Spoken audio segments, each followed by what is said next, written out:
школах Автограда вместо обычных звонков сегодня песня о космосе. Школьники, увлеченные космическими тайнами, показали свои конструкторские разработки. Старшеклассники рассказывали младшим исторические факты времен СССР. Тех, кто предпочитает теорию и практику, увлекли опытами. Чтобы создать макет «Союза-2», уменьшенную в 144 раза, потребовали знания физики, математики и основ черчения.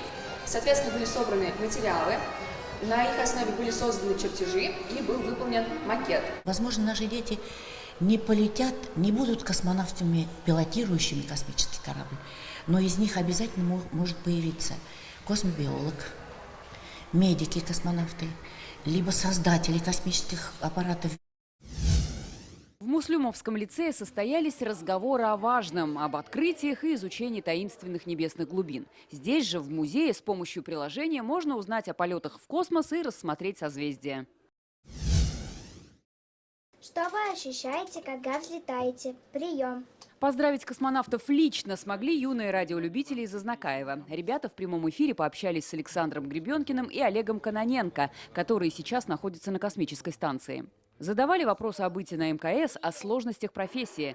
Глава района поблагодарил покорителей космоса за познавательный сеанс связи и пригласил в гости в Азнакаево. У нас дети любят задавать вопросы, и родители здесь тоже вместе с ними.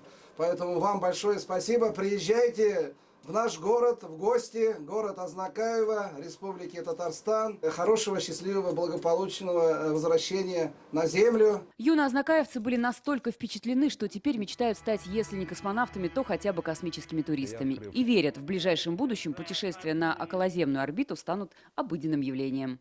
Светлана Звонарева, ТНВ, Татарстан.